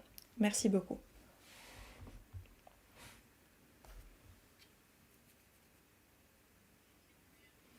Merci beaucoup, Madame Neuchel. Merci pour votre participation alors que vous avez un emploi du temps bien chargé, notamment lorsque de nombreuses dispositions sur les politiques alimentaires sont particulièrement discutées à la lumière du conflit en Ukraine. Tout le monde a respecté son temps de parole, on a même un petit peu d'avance sur le planning, donc c'est fantastique. Je vous propose qu'on passe maintenant à la partie questions et réponses. Une des questions qui a été posée parle des chiffres des agriculteurs qui émettent plus qu'ils ne peuvent stocker. Donc on a vraiment besoin d'adopter une agriculture plus durable. On entend beaucoup d'histoires d'agriculteurs qui souhaitent changer leur méthode de production, mais malheureusement les coûts liés ne permettent pas de faire cette transition. Donc on a besoin de nouveaux modèles de revenus. Et donc je pense que ces modèles carbone peuvent vraiment mettre le feu aux poudres et lancer un peu toute cette transition. J'aimerais que les panélistes y réfléchissent un petit peu. Si ces programmes d'agriculture carbone étaient financés publiquement,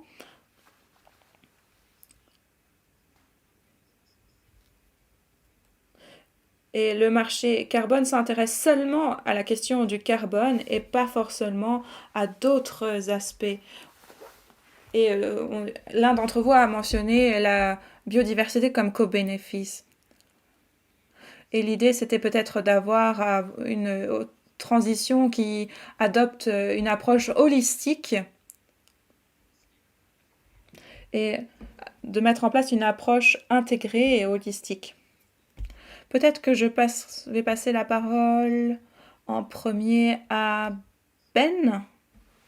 Je sais que ça vous a également occupé, cette question vous a occupé aux États-Unis.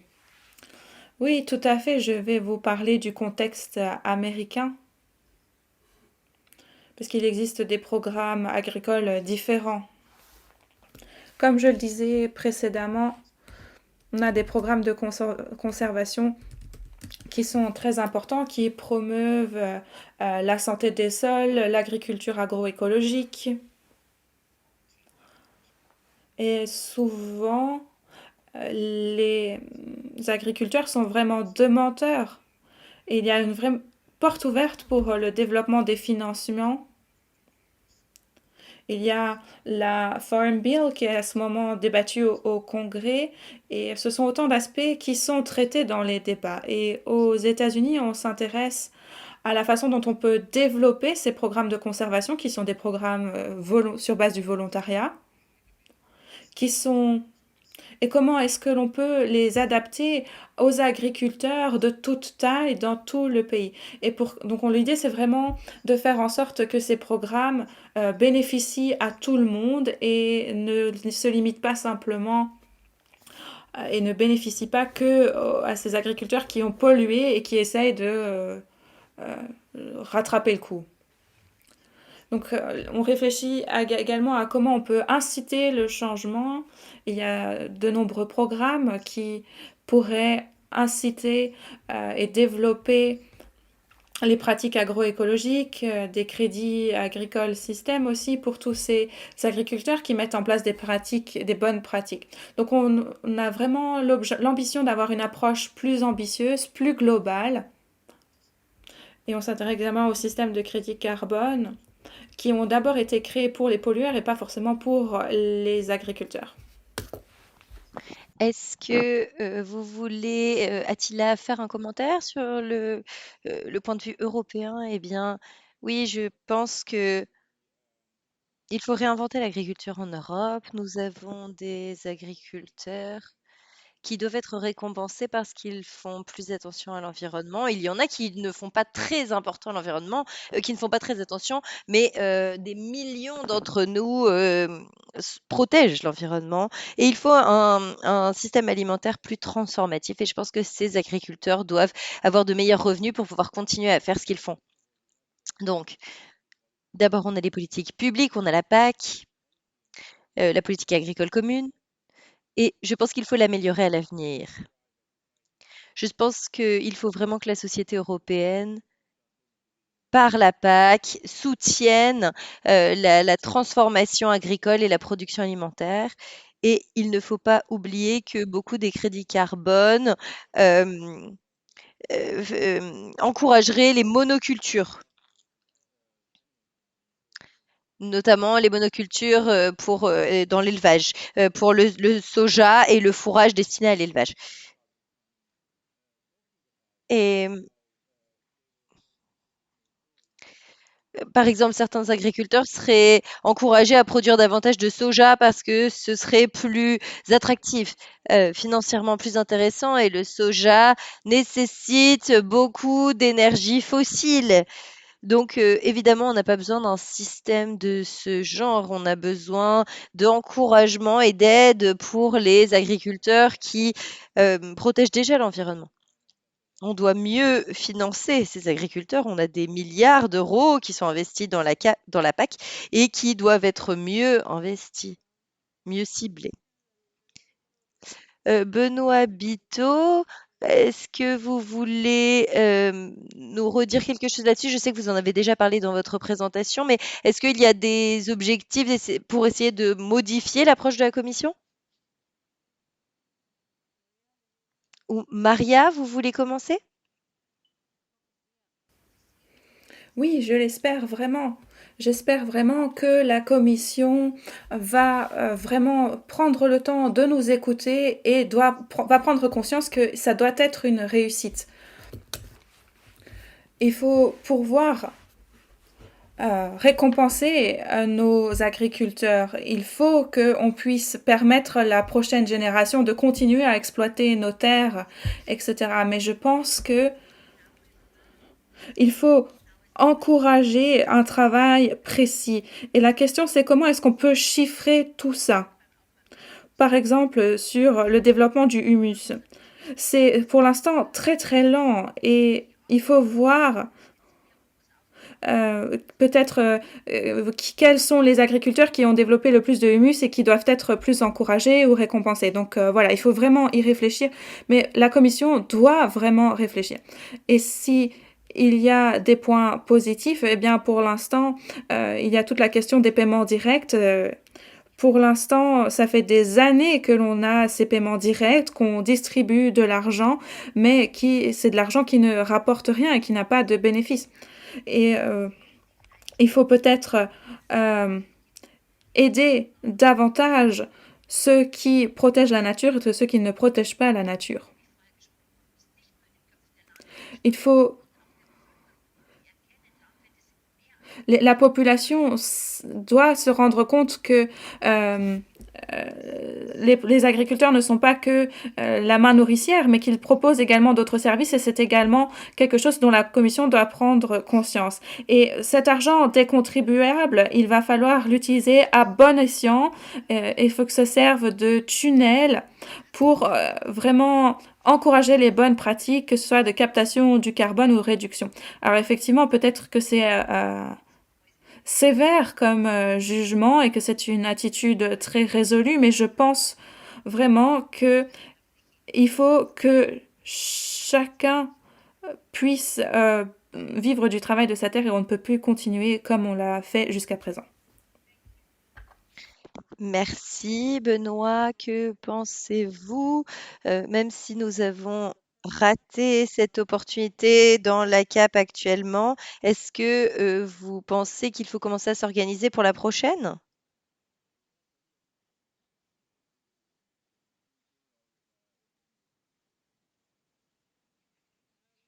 Oui, je vous demandais si vous aviez des choses à ajouter, heu, même si, ce ne sera pas pour cette PAC, est-ce que vous pensez que il sera possible de réformer la prochaine PAC qui arrive dans les prochaines années?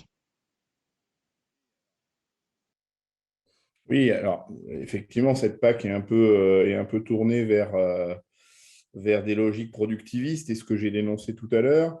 Ça, c'est le cadre européen. Il reste encore quand même à négocier les plans stratégiques nationaux. Donc, il y a encore une partie du destin de l'agriculture qui est entre les mains de chacun des États membres, et notamment les aides du second pilier qu'on peut conditionner à des pratiques plus écologiques, plus vertueuses, plus favorables au climat, plus favorables à la biodiversité, qui peuvent aussi nous faire avancer sur davantage de souveraineté alimentaire plutôt que des logiques exportatrices. Donc, il y a encore cette marge de manœuvre sur les plans stratégiques nationaux. Et c'est la fameuse conditionnalité dont je parlais tout à l'heure. Et puis, dans ces plans stratégiques nationaux, on a aussi les aides, ce qu'on appelle du second pilier, donc qui sont là pour porter des logiques agro-environnementales et climatiques, qui peuvent aussi nous aider à avancer. Mais tout ça sera possible si on sort de la logique de financiarisation, de mercantilisation de ce carbone, et c'est ça la condition. Après, sur le moyen et le long terme, on va avoir une révision à mi-parcours de la PAC en 2025, 2024 ou 2025, mais plutôt 2025, hein, si on reste sur l'agenda. Cette révision à mi-parcours, avec les chocs qu'on prend de plein fouet de la crise ukrainienne, les chocs climatiques, en tout cas les difficultés que rencontrent certaines zones de la planète par rapport au climat, va peut-être encourager à ce que cette révision à mi-parcours ne soit pas juste des ajustements comme on a l'habitude de les vivre à mi-parcours, et peut-être des révisions en profondeur de cette PAC. Et puis, il faut qu'on travaille sur la prochaine, c'est-à-dire que cette génération-là de la PAC va s'arrêter en 2027. Et donc, il faut que dès maintenant, on fasse un travail de fond pour montrer à quel point les orientations prises par la PAC doivent changer radicalement pour que ces ambitions, ces objectifs soient réellement au rendez-vous de l'histoire, en espérant qu'il ne sera pas trop tard. Mais moi, je suis un optimiste maladif et je me dis que toutes les fenêtres qui vont être à notre disposition pour inverser des tendances lourdes doivent être utilisées pour préparer au mieux l'avenir des générations futures. C'est ce que je vous ai dit tout à l'heure. Voilà, je vous remercie de votre attention à nouveau et de votre invitation.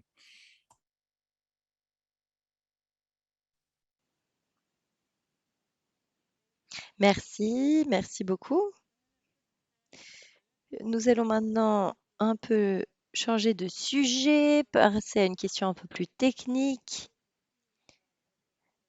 Je vais poser 2 questions à Freya. Freya, vous avez parlé en détail de la façon dont on peut créer des crédits robustes, pour, le carbone du sol, heu, dans la mesure du possible. Est-ce que vous pouvez peut-être nous parler de la façon dont un système public pourrait fonctionner et permettre, de promouvoir des objectifs plus holistiques. Est-ce que vous pouvez nous faire un commentaire là-dessus? Et puis ensuite, j'ai une question pour Darren et Freya.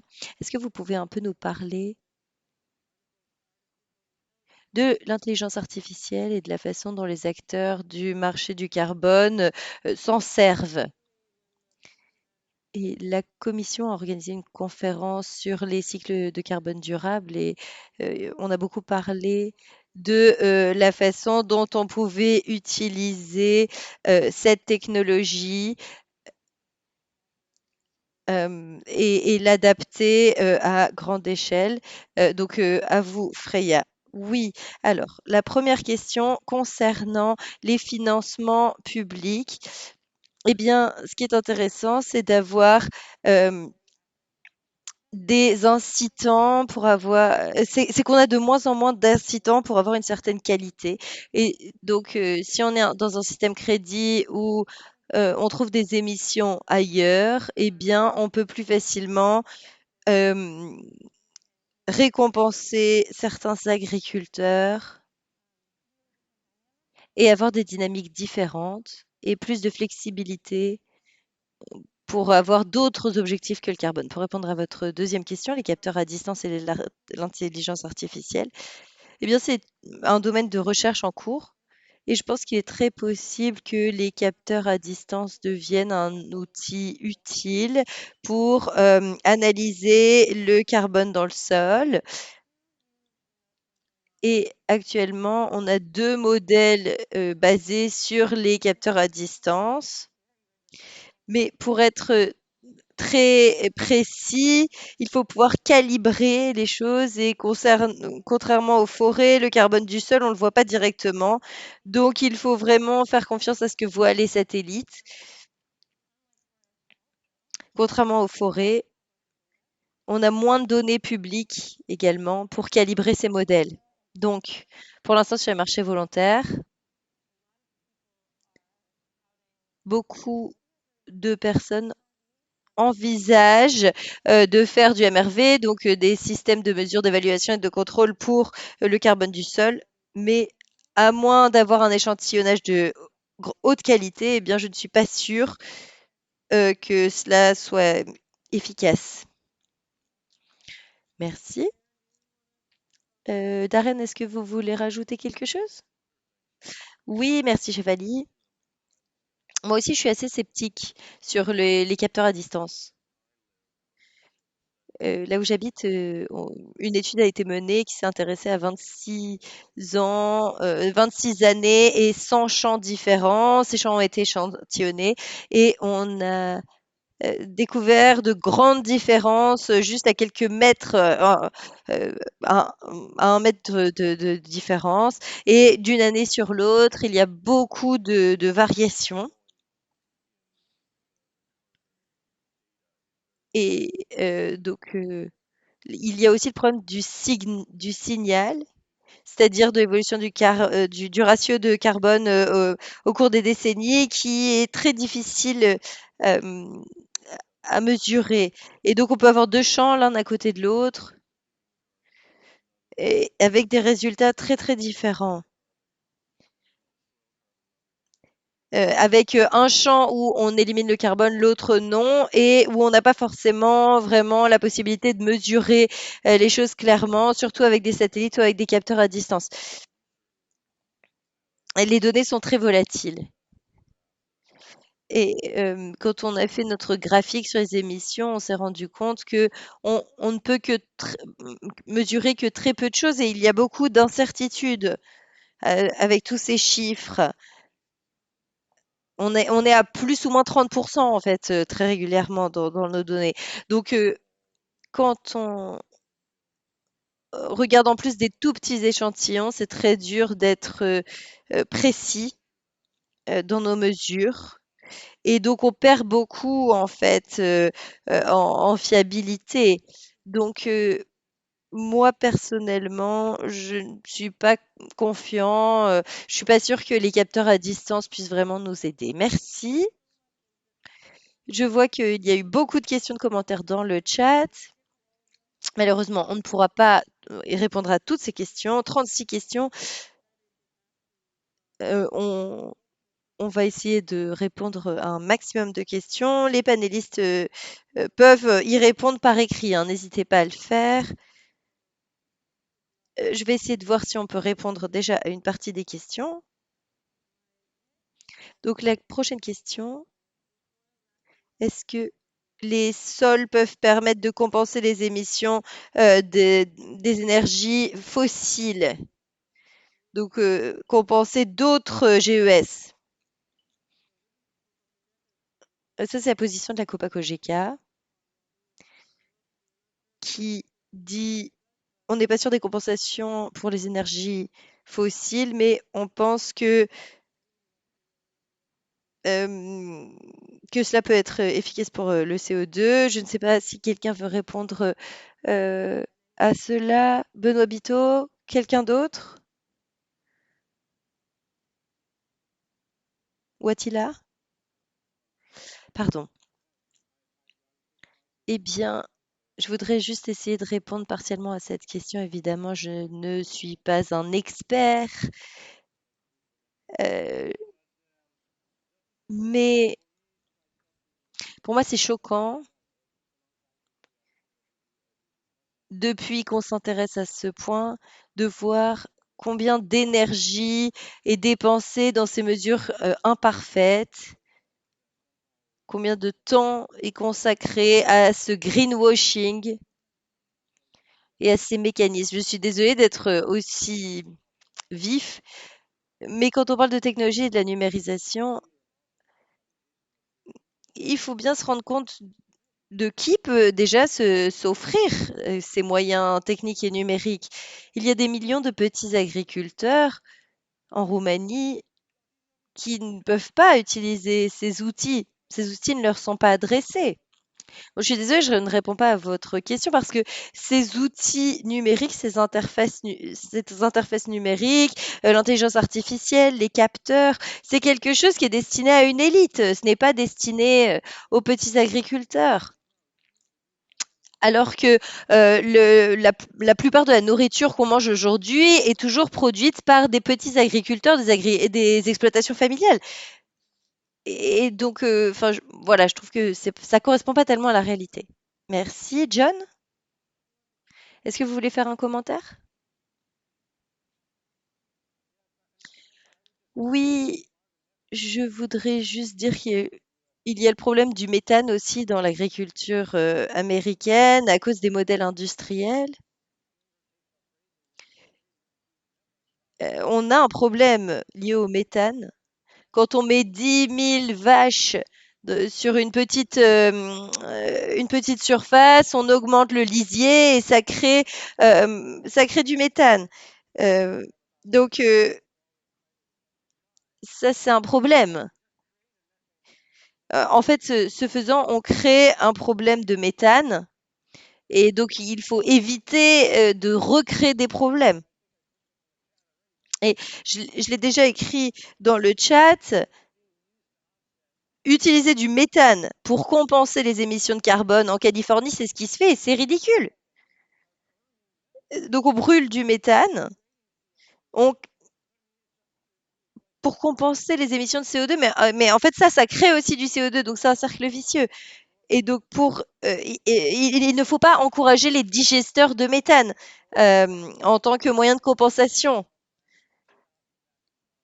Euh, et, et il faut garder des modèles d'exploitation agricole. Ça permettra de lutter contre le changement climatique. Merci, John. Darren, Freya, est-ce que vous voulez faire un commentaire? Oui, moi je voudrais juste dire brièvement que je pense que c'est encore moins logique d'essayer de compenser le méthane avec le carbone du sol. Parce que avec le CO2, on parle de CO2 dans les deux cas, mais le méthane, c'est l'un des domaines dans lesquels on a fait beaucoup de progrès. Les puits de méthane biologique euh, sont en progrès. Et donc, si on réduit grandement le méthane dans le pétrole et dans le gaz, et mais qu'on réduit que légèrement le méthane dans l'agriculture, eh bien, on n'avance pas.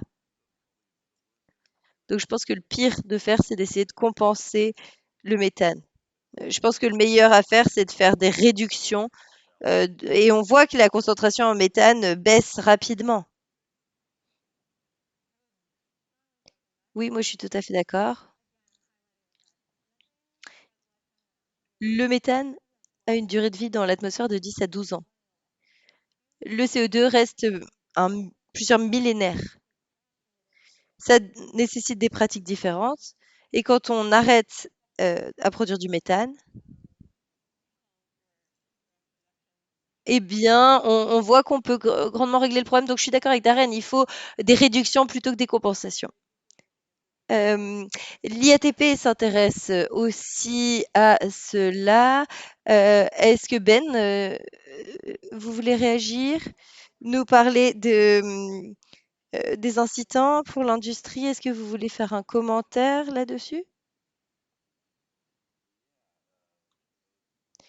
Oui, pour ceux qui ne le savent pas, les États-Unis et l'Union européenne ont signé un accord l'an dernier sur la limitation par 30% de 30% d'ici 2030 des émissions de méthane. Bon, ce n'est pas un accord, c'est un accord qui a été pris à Glasgow, c'est pas un accord contraignant. Aux États-Unis, les émissions de méthane viennent essentiellement de l'élevage, des produits laitiers, et des fermes industrielles. Il y a que très peu de réglementation et beaucoup de gens aux États-Unis veulent que l'Agence de protection de l'environnement américaine commence à réglementer le méthane. Et cela aurait de nombreux bienfaits. Ça permettrait de réduire le méthane, mais aussi potentiellement, ça forcerait ces agriculteurs à s'intéresser à la question de la pollution de l'eau, parce que c'est vraiment un fléau. Dans ces grandes exploitations qui ont beaucoup de lisiers et il y a vraiment le fléau de la pollution de l'eau. Donc ça, c'est un vrai débat aux États-Unis. On se pose la question de savoir ce que l'on peut faire pour lutter contre ce fléau.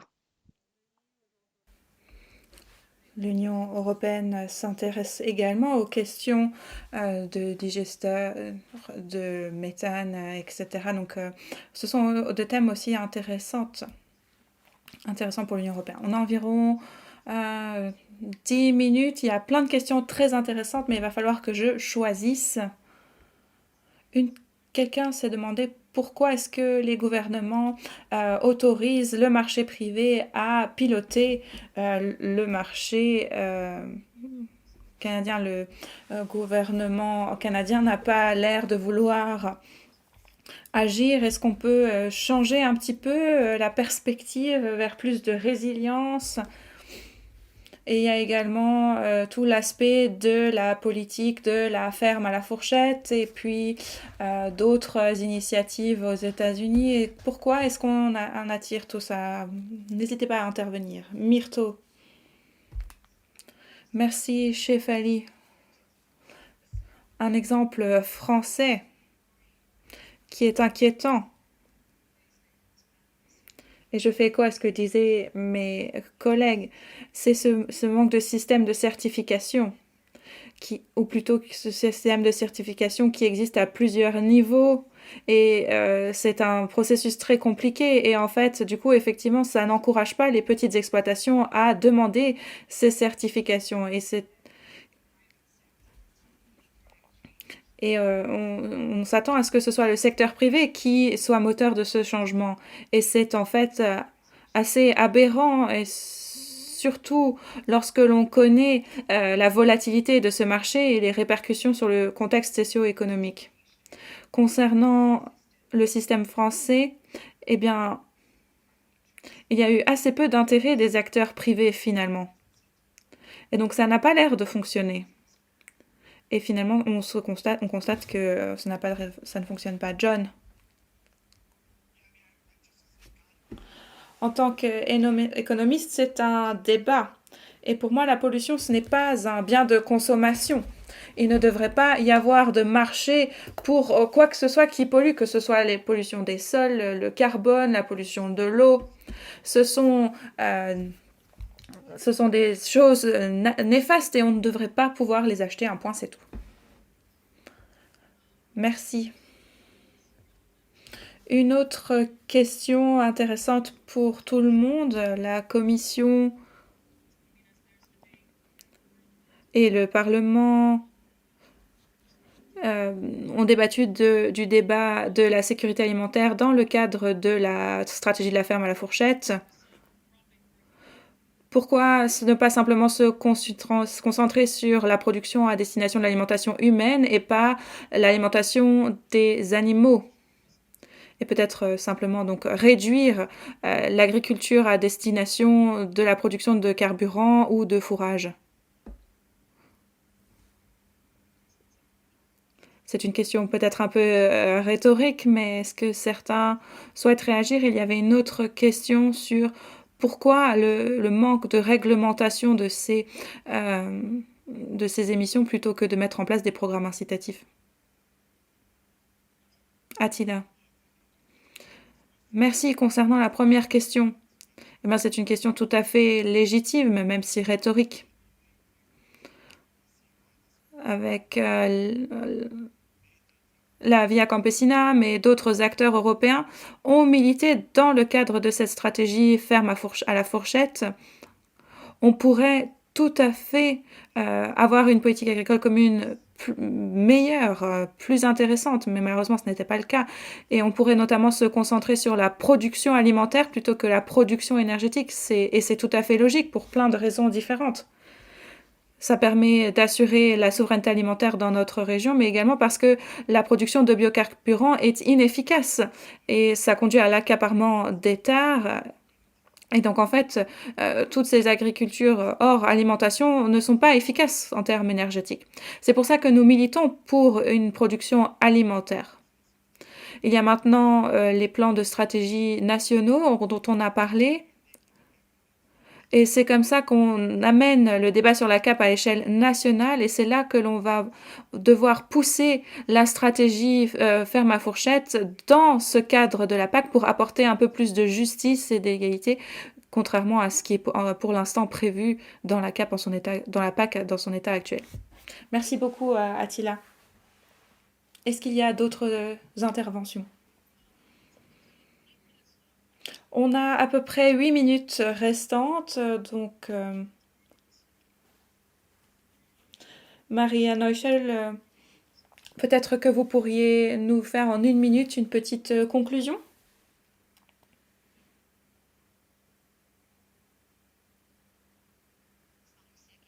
Oui, volontiers. Je rejoins sur ce qu'a dit quelqu'un. Eh bien, effectivement, la pollution, ce n'est pas quelque chose qu'on peut acheter. Et je ne crois pas qu'on doit toujours donner un prix. Je pense une solution doit discuter ensemble de ce qui doit avoir un prix. Et ça doit être un processus transparent. Il faut des produits qui sont donc tangibles, mais également qui sont peut-être intangibles, de l'air pur, une eau propre, etc.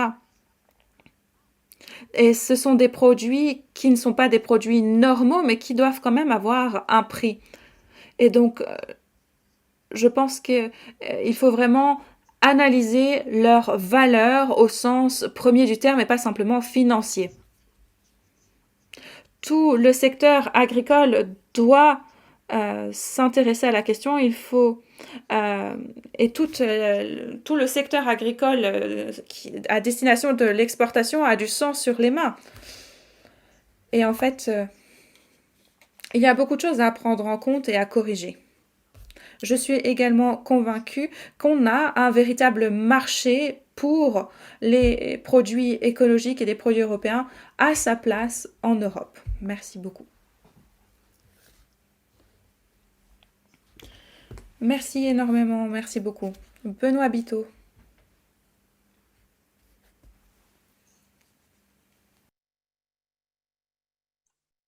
Oui, et je suis heureux que Maria ait évoqué cette particularité qu'on pourrait donner à l'agriculture. On a beaucoup parlé de la politique agricole commune, mais on a aussi des politiques nationales qui sont aujourd'hui des politiques beaucoup qui financent, enfin qui sont financées dans des logiques curatives, c'est-à-dire qu'on mobilise beaucoup d'argent public pour réparer les dégâts d'une agriculture qui est déjà trop soutenue par la PAC.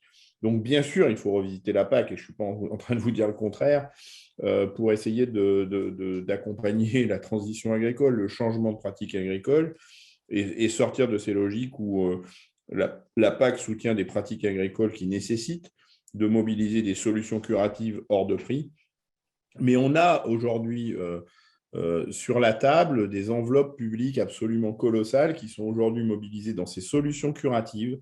Et il faut avoir, encore une fois, pour essayer de préparer au mieux l'avenir des générations futures, je pense qu'il faut avoir l'audace de dire ces enveloppes publiques, ces politiques curatives sont des puits sans fond, parce que tant qu'on n'aura pas traité la cause, tant qu'on n'aura pas apporté les éléments de sortie de cette agriculture et de ces pratiques agricoles qui sont désastreuses, eh bien, nous aurons besoin de ces politiques curatives. Et donc, moi, j'invite à ce qu'on traite les sujets en les attrapant à la cause et qu'on remobilise, on redéploie ces politiques publiques qui sont aujourd'hui financées dans des logiques curatives vers des logiques d'anticipation, vers des logiques de prévention et qu'on pourrait utiliser pour rémunérer les agriculteurs. Et on n'est pas que sur des éléments de langage ou du vocabulaire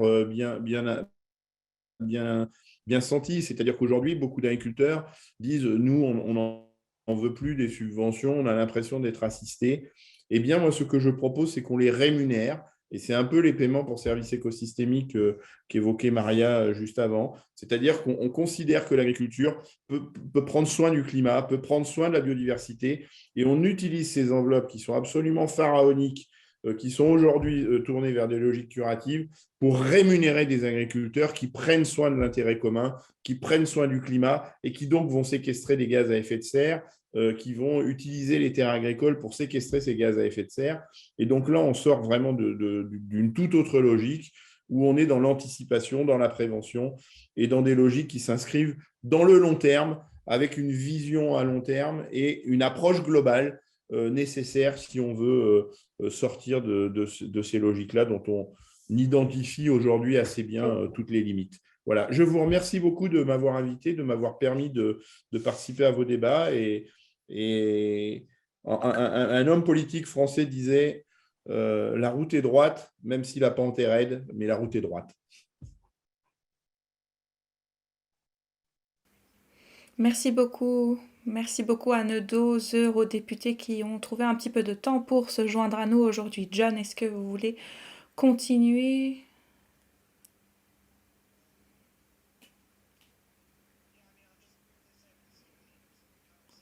Merci pour ces débats. Je suis très inquiet par la crise ukrainienne aujourd'hui qui perturbe beaucoup de nos efforts pour promouvoir l'agroécologie. Aux États-Unis, on appelle à sortir certaines terres des programmes de conservation des terres et à les exploiter à nouveau. Et ces personnes recevront des crédits carbone. Et malheureusement, c'est une situation déplorable. Nous allons avoir une crise internationale qui va créer à plus d'émissions et je suis très très inquiet parce qu'à mon avis, les agriculteurs seront ensuite accusés d'être complices de ce rétropédalage dans le cadre de ce contexte international. Ben. Oui, merci beaucoup. Moi aussi, j'ai beaucoup appris des différentes présentations et de nos échanges. Il y a un point important peu importe la politique climatique, est-ce qu'on doit simplement réduire les émissions? Eh bien, je pense que les marchés du carbone ne favorisent pas la réduction des émissions à effet de serre. Et donc, je pense que cette approche ne permet pas de répondre à l'urgence de la crise. Et si on ne réduit pas les émissions, cela signifie que certaines parties du monde sont toujours exposées à la pollution. Et aux États-Unis, c'est une véritable question d'injustice environnementale. Et les principales victimes de la pollution sont les communautés de couleur ou les communautés vulnérables. Donc toute politique climatique qui permet à la pollution de perdurer, eh bien, met en danger de nombreuses populations à travers le monde. Et c'est quelque chose qu'il faut vraiment continuer à garder à l'esprit dans toutes nos discussions. Merci beaucoup. Darren et puis ensuite Freya. Merci beaucoup de m'avoir invité à prendre la parole. Et je pense que ce qui ressort de cette discussion, c'est qu'on a fait une erreur de politique. Il y a deux choses qui sont liées et qui ne devraient pas être liées. La santé des sols avec les émissions de gaz à effet de serre. Et je pense qu'il faut briser ce lien. La santé des sols est très très important. Il faut développer la bonne composition des sols, etc. Et il faut aussi améliorer la résilience au climat en améliorant la qualité des sols, mais il faut encourager cela de manière différente, peut-être avec des fonds publics et pas simplement utiliser l'argent de gros pollueurs. Merci beaucoup. Et Freya? Moi aussi, je vous remercie et je rebondis sur ce que disait Darren, c'est un lien qu'on doit briser et je pense qu'il faut vraiment réfléchir à des alternatives qui encouragent des pratiques positives. Merci beaucoup. Il semble qu'il y ait un petit problème. Voilà. Et je passe maintenant la parole pour finir à Myrto. Et ensuite à Attila. Merci, Shefali, et merci pour ces échanges très enrichissants. Moi aussi, je rebondis sur ce qui a été dit un peu plus tôt. Et une question a été mentionnée plus tôt. Qui bénéficie de tous ces programmes, de ces marchés carbone?